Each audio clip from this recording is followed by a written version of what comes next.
got pepper balls going, tear canisters going, you got people on the roof.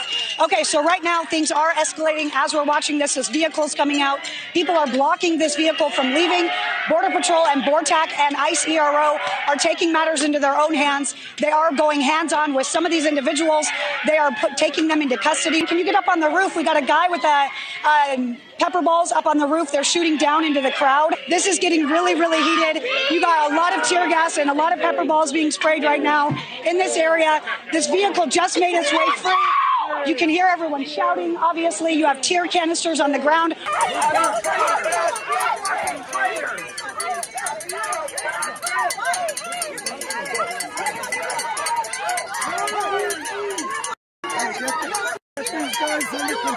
Get them under control. Get them under control. Get these guys under control.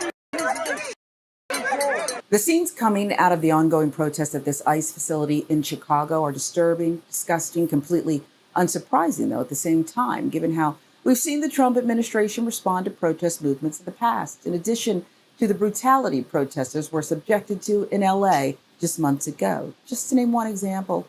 But what you shouldn't be lost on as you see progressive Illinois congressional candidate Kat Abou-Ghazala get violently thrown to the ground by an ICE agent is that if this is the type of violence federal law enforcement is willing to engage in, broad daylight, cameras rolling, dozens of witnesses, you can easily imagine the conditions and brutality those targeted are being subjected to. The agents surround the silver car. The driver reverses the vehicle. The officer on the passenger side can be seen pointing his weapon as the driver attempts to flee the scene. As the car drives away, the agent on the driver's side can no longer be seen in this video. In a different surveillance video, 2 gunshots can be heard as the vehicle drives away. In a statement, DHS said the driver, Silverio Villegas-Gonzalez, struck one of the officers and dragged them as he drove away. That officer then fired his weapon, hitting Villegas-Gonzalez. The driver, Silverio Villegas-Gonzalez, a single father of 2 who just dropped his children off at school, tragically died in a local hospital after being shot by one of the ICE agents conducting the traffic stop. A DHS spokesperson said the ICE agent followed his training, used appropriate force, and properly enforced the law to protect the public and law enforcement. The officer sustained multiple injuries and is now in stable condition. According to ICE, he entered the U.S. illegally and had a history of traffic violations. This individual was being targeted because of their undocumented status, that they were here illegally, and that they have a record, a history of reckless driving. Right now, we have not been able to confirm any of that information independently. This is information that is coming from the Department of Homeland Security. DHS describes the individual as a criminal illegal alien with a history of reckless driving, though a review of Villegas-Gonzalez's publicly available records by NBC News found no criminal charges. Records show he pleaded guilty to 4 traffic violations, including speeding, the most recent in 2013. Villegas-Gonzalez was unarmed and had no criminal record. A quick note before we go further, this story, while it's still developing, early reports relied largely on statements from DHS and federal officials. That means some details may change as independent investigations, additional footage comes to light. What hasn't changed is the climate that made this encounter possible. Fear, isolation, constant sense of surveillance in immigrant communities under an accelerated enforcement push.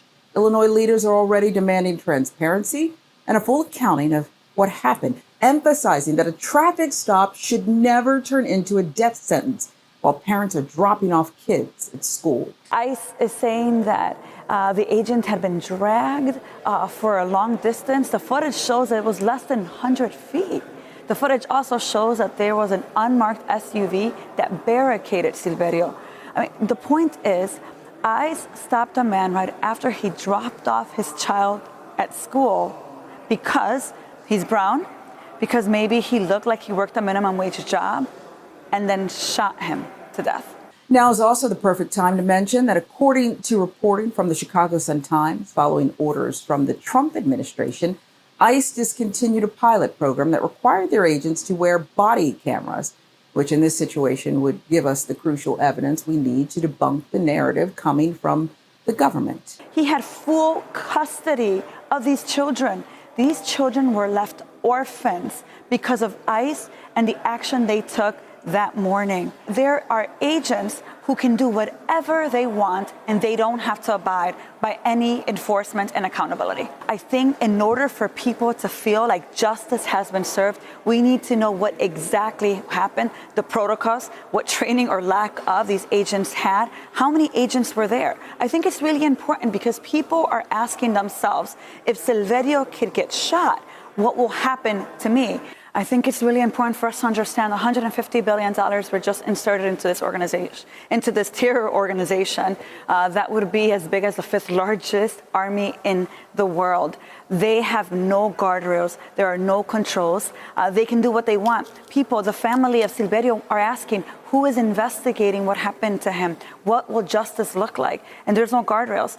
I have said it before, that it's time for us to start defunding them and also start establishing accountability that is so desperately needed right now.